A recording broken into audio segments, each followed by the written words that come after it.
Assalamualaikum warahmatullahi wabarakatuh. Bagaimana kabarnya?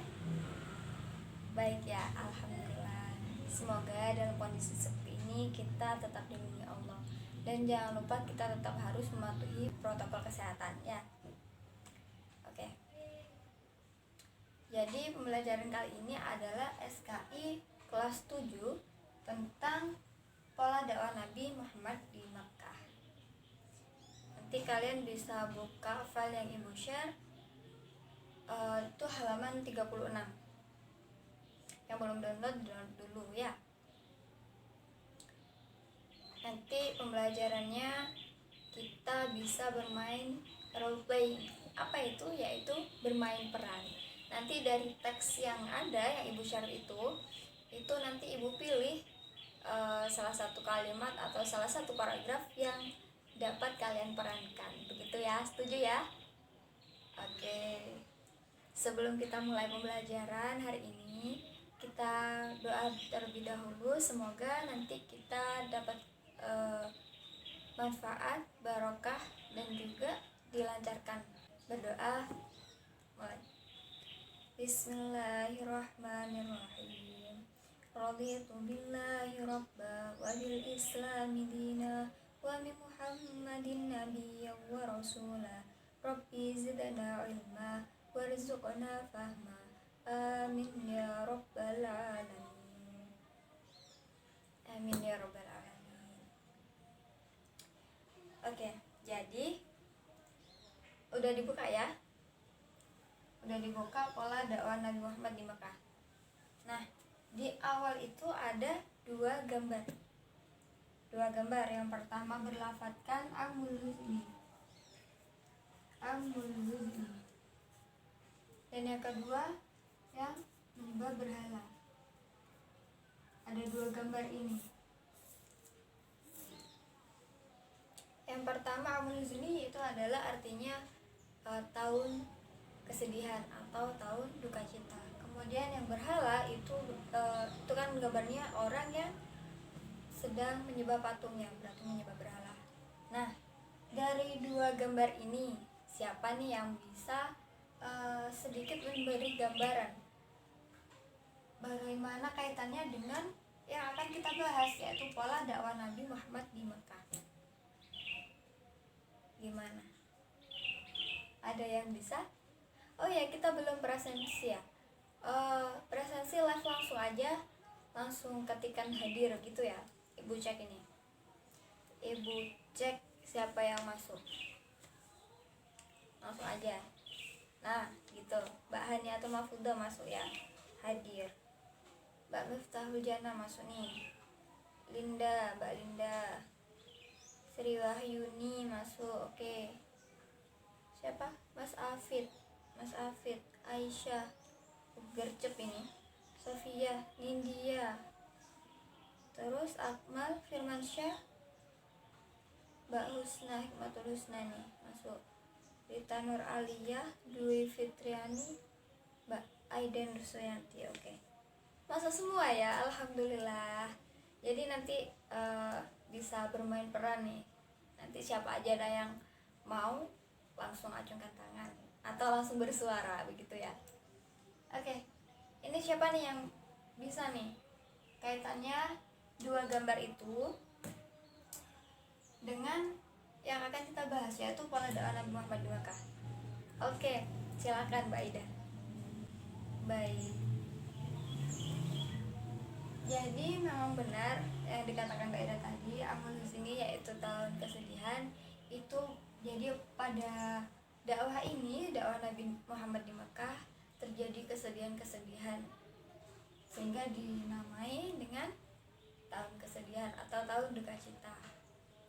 Kemudian berhala, yang menyembah berhala. Jadi Nabi Muhammad berdakwah kepada orang-orang yang menyembah berhala agar mereka bisa ikut dengan ajaran Nabi Muhammad, yaitu dengan agama Islam. Bayangkan, kamu berada di masa saat Islam belum berkembang. Banyak berhala yang berdiri di sekitar Ka'bah. Kaum-kaum di sana pun senantiasa menyembah berhala-berhala itu. Saat itu Nabi Muhammad tengah berusia 40 tahun ketika ia menerima wahyu pertamanya. Seperti biasa, Nabi Muhammad sedang menyendiri di Gua Hiro. Kemudian datanglah malaikat Jibril sambil berseru, "Bacalah!" Nabi pun menjawab, "Aku tidak bisa membaca." Kemudian malaikat Jibril mengulang-ulang kalimat tersebut dan jawaban yang sama pun keluar dari mulut Rasulullah. Sampai akhirnya malaikat Jibril menyampaikan wahyu yang berisi surat Al-Alaq ayat 1-5. Setelah itu, Nabi berdakwah secara sembunyi-sembunyi selama 3 tahun. Dakwah ini dilakukan kepada keluarga terdekat, keponakan, dan paman-pamannya. 4 orang pertama yang menerima dakwah Nabi adalah Khadijah, Abu Bakar, Ali, dan Zaid. Kemudian, turunlah ayat yang memerintahkan dakwah secara terang-terangan, yaitu Quran Surat Al-Hijr ayat 94. Dakwah Nabi Muhammad secara terang-terangan pertama kali dilakukan di Bukit Sofa. Dalam dakwahnya, Nabi Muhammad mengajak kaum Quraisy untuk menyembah Allah dan meninggalkan berhala. Kaum kafir Quraisy yang mendengar dakwah Nabi Muhammad tidak percaya sama sekali, bahkan mereka mendustakannya, mengejek, dan bahkan melempari Nabi dengan kotoran. Yang mendustakan Nabi pada saat itu adalah Abu Lahab dan istrinya, dan juga Abu Jahal. Banyak penduduk Mekah yang menentang dan memusuhi Rasulullah pada masa-masa awal. Ada banyak alasan dan motif yang mendasari mengapa mereka tidak mau masuk Islam, mulai dari masalah teknologi, kedudukan sosial, hingga masalah ekonomi. Mereka khawatir jika masuk Islam, maka apa yang mereka miliki akan lenyap. Mereka juga menunjukkan permusuhan yang nyata pada masa-masa awal Islam. Berbagai cara mereka tempuh untuk menghentikan dakwah Islam yang dibawa Rasulullah, mulai dari penyiksaan, ancaman pembunuhan, hingga tawaran harta benda. Semua upaya kaum kafir telah dilakukan, tetapi tidak ada yang berhasil. Rasulullah tetap saja mendakwahkan Islam di Mekah hingga 13 tahun lamanya. Lalu, apa yang terjadi setelah 13 tahun itu? Apakah Nabi masih berdakwah di Mekah? Ataukah Nabi berhijrah ke suatu tempat? Saksikan video selanjutnya. Assalamualaikum teman-teman.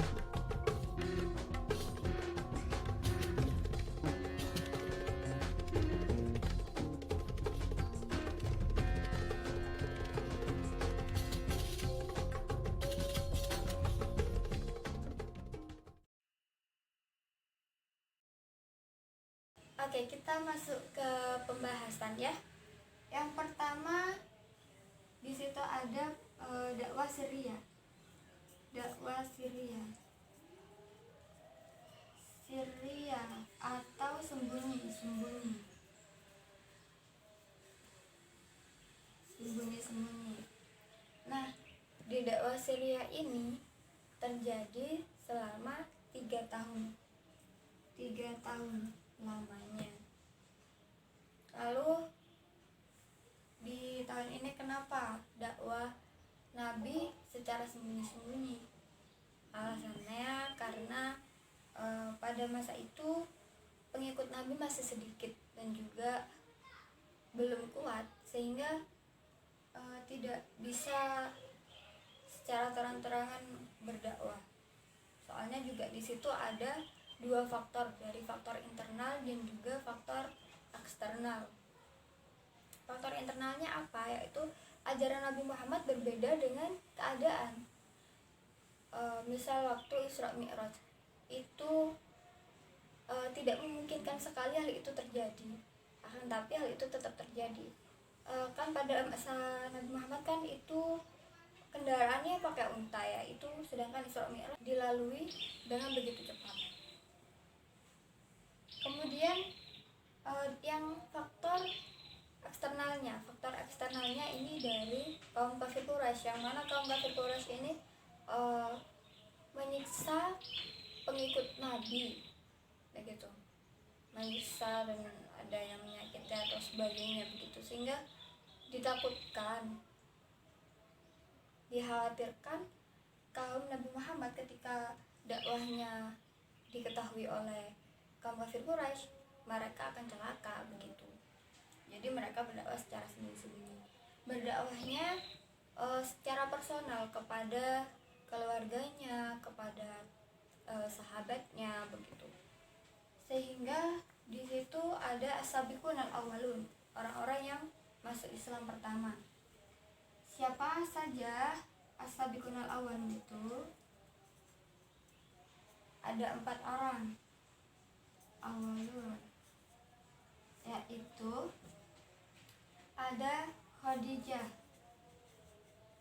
binti Khuwailid, kemudian ada Ali bin Abi Thalib, kemudian ada Zaid bin Harithah, dan yang terakhir ada Abu Bakar As-Siddiq. Abu Bakar As-Siddiq. Kenapa Abu Bakar As-Siddiq dinamai As-Siddiq? Karena beliau mempercayai apapun yang dikatakan oleh Rasulullah dan apapun yang terjadi kepada Rasulullah. Seperti halnya tadi Isra Mi'raj. Abu Bakar yang mempercayai hal itu, sehingga beliau diberi gelar As-Siddiq. Nabi Muhammad membangun kaum Muhajirin itu dengan 2 landasan. Yang pertama dengan ukhuwah dan ta'awun. Ukhuwah itu persaudaraan, kemudian ta'awun itu solidaritas, sehingga terbentuklah kaum Muhajirin. Dan pada masa dakwah Syria ini Nabi Muhammad tidak menentang akan berhala, tidak menentang ini, belum menentang. Kemudian turun perintah untuk dakwah secara terang-terangan,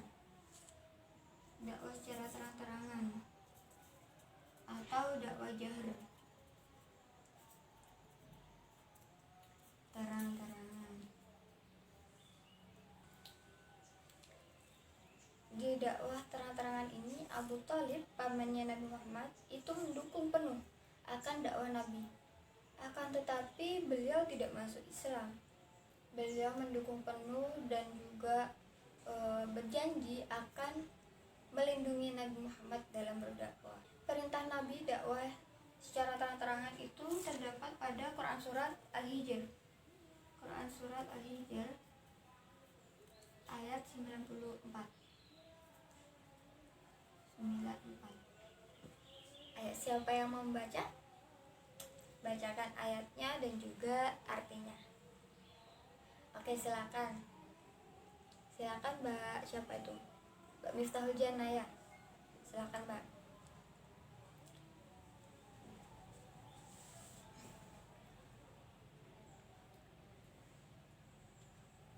Oke, jadi yang dibacakan Mbak Mita itu adalah perintah untuk dakwah secara terang-terangan.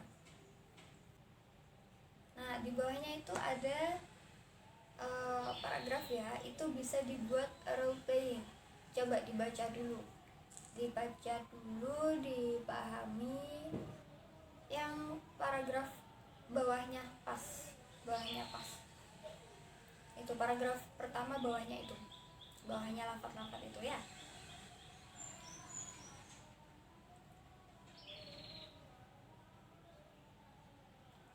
Iya, yang itu. Nah, jadi dalam kalimat itu ada kaum kafir Quraisy merayu Abu Thalib untuk Abu Thalib mau merayu Nabi Muhammad agar menghentikan dakwahnya. Akan tetapi Abu Thalib menolak hal itu. Begitu ya, singkatnya begitu aja. Biar nggak bingung-bingung memahami yang begitu banyak. Jadi singkatnya begitu. Kaum kafir Quraisy meminta kepada Abu Thalib agar mau merayu Nabi Muhammad agar menghentikan dakwahnya. Gitu. Ayo, siapa yang mau bermain peran nih? Jadi ada yang memerankan kaum kafir Quraisy yang merayu itu, kemudian ada Abu Thalib yang dirayu. Ya silahkan ya, nggak usah malu-malu gitu. Ayo, siapa? Ini diperankan cewek cowok nggak apa-apa, yang penting adalah gimana kita menghayati peran itu. Begitu. Oke, kaum kafir Quraisynya siapa? Mbak Dewi ya, Mbak Dewi. Terus yang jadi Abu Thalib siapa? Abu Thalib nggak ada, saya tunjuk nih ya. Oke, saya tunjuk tadi siapa masuk semua ya. Mas Firman deh. Ya. Mas Firman jadi Abu Thalibnya. Kalimatnya terserah kalian, sekreatif kalian sudah. Ya. Oke, beri tepuk tangan. Jadi kalian bisa ya memerankan itu ya. Oke, kemudian selain itu kaum kafir Quraisy kan ditolak. Kemudian kaum kafir Quraisy banyak cara yang digunakan agar dakwahnya Nabi ini berhenti. Jadi kaum kafir Quraisy menjelekkan ajaran Nabi, menimbulkan keraguan-keraguan, kemudian menyalahi Al-Quran dengan dongeng-dongeng masa lalu. Kemudian juga kaum kafir Quraisy itu mengajak Nabi Muhammad untuk joinan. Jadi joinannya ini gini, kaum kafir Quraisy tetap menyembah berhala, kan, tapi cara beribadahnya menggunakan cara orang Islam.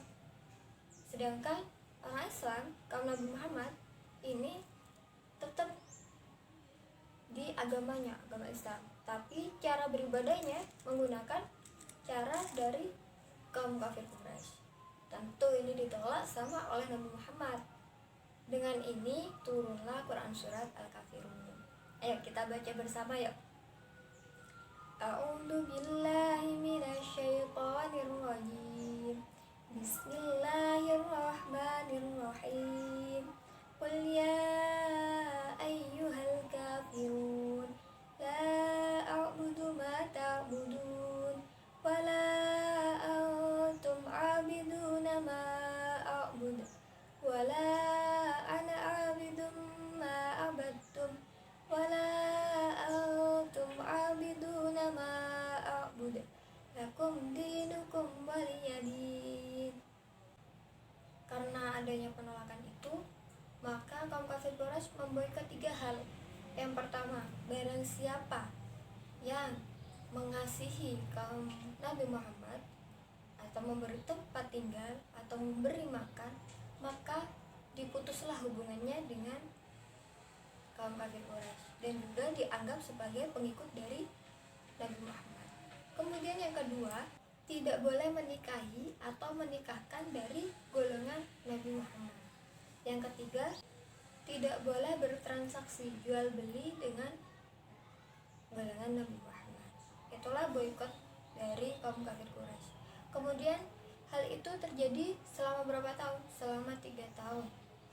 Di tahun ketiga, Hisham bin Amr itu ingin membatalkan boikot tersebut dengan 4 sahabat lainnya.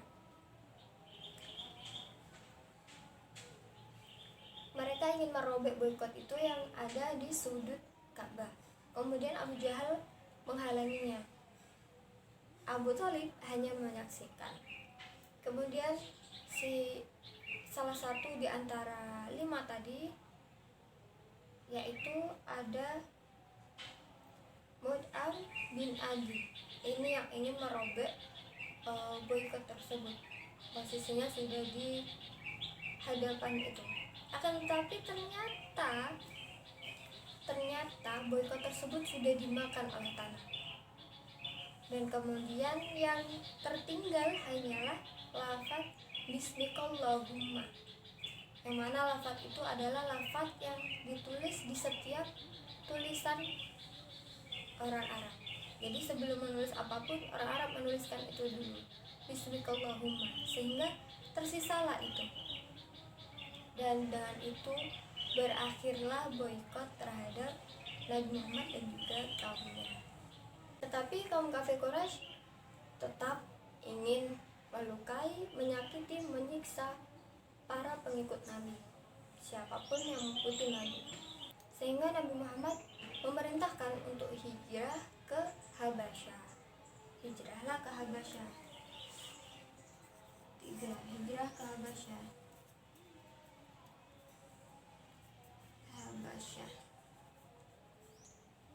dari penyiksaan terus menerus sehingga turun Quran surat Az-Zumar. Az-Zumar ayat 10.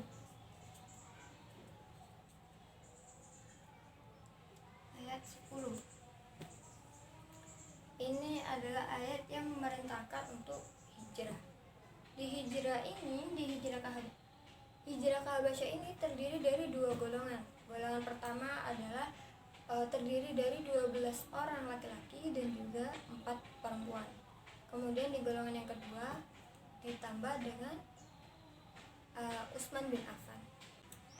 Ini terjadi kapan? Terjadi pada tahun kelima kenabian. Golongan kaum kafir Quraisy tentunya takut dengan hal ini. Takutnya apa? Takutnya nanti golongan Nabi Muhammad malah mendapat dukungan, mendapat bantuan dari Raja Habasyah dan kaumnya Habasyah.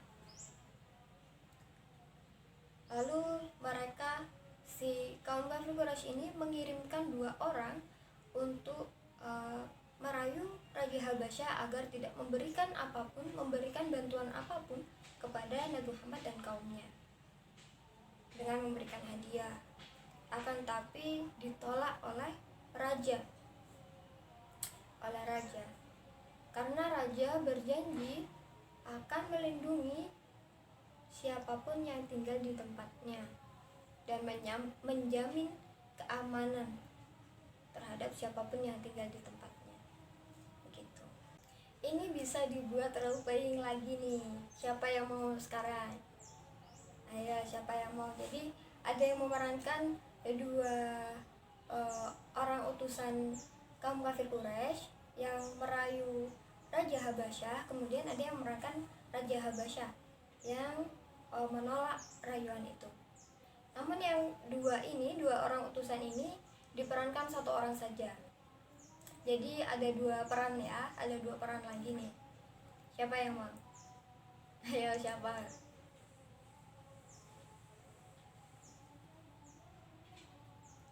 Oke, Mas Akmal ya cowoknya. Yang mau jadi apa nih Mas Akmal? Oke, jadi rajanya. Ya, lalu satunya yang jadi utusan dari kaum kafir Quraisy siapa? Siapa? Gak ada yang mau nih? Ibu tunjuk ya. Mbak Hani ya. Mbak Hani mau dong jadi orang yang diutus ini. Ya. Oh iya. Kalau izin ke kamar mandi emang harus dibolehkan emang. Grogi ya Mbak Hani ya. Iya, silakan Mbak Hani. Digantikan Mbak Dwi Fitri aja. Mbak Dwi Fitri ya. Oke. Kalimatnya sama seperti tadi, terserah kalian, sekreatif kalian. Bisa langsung? Oke, butuh waktu bentar. Ya.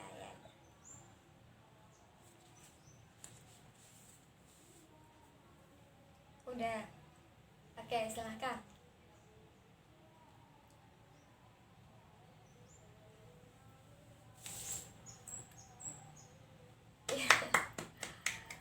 Ya,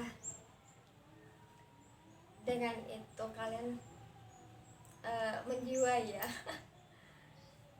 Oke, sebelum kita tutup nih pembelajaran kali ini, Ibu punya 3 amplop.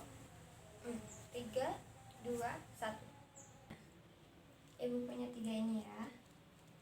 Udah Ibu tempel. Siapa yang mau milih nih? Di dalamnya adalah pertanyaan-pertanyaan yang berkaitan dengan apa yang sudah kita bahas tadi. Ayo, siapa yuk? Ibu tunjuk aja ya. Siapa? Mbak Hani. Mbak Hani ya. Milih yang mana? 2 ya. 2 pertanyaannya. Ambil dulu. Pertanyaannya adalah bagaimana dasar dakwah terang-terangan? Bacakan beserta arti. Tadi udah dijelaskan ya. Coba. Oke, baik. Tepuk tangan dulu. Selanjutnya siapa nih yang berani pilih pertanyaan-pertanyaan yang ada nih? Ada 1 dan 3 yang belum dipilih, tapi di 2 ini masih ada pertanyaan juga kok. Siapa? Mas siapa? Mas Firmansyah. Oke, yang mana Mas? Yang 1. Oke, 1. Gue ambil pertanyaannya. Pertanyaannya adalah, mengapa Nabi Muhammad berdakwah secara sirriah atau sembunyi-sembunyi? Langsung dijawab. Oke. Baik, tepuk tangan. Benar semua ya, tadi Mbak Hani benar, Mas Firmansyahnya juga benar. Ini tinggal nomor 3 nih yang belum diambil, tapi di 1, 2 masih ada pertanyaan. Jangan khawatir. Nggak harus milih 3. Ayo, siapa lagi yuk? Yang terakhir di petunjuk nih. Petunjuk ya. Oh enggak, oke. Mbak siapa? Mbak Sofia ya? Mau yang nomor berapa Mbak? Nomor 2. Nomor 2 apa 3? 3 belum ada yang ngambil emang, tapi di 2 masih ada pertanyaannya kok. Oh, milih yang 3 aja. Oke. 3 pertanyaannya adalah, mengapa Nabi dan sahabat hijrah ke Habasyah?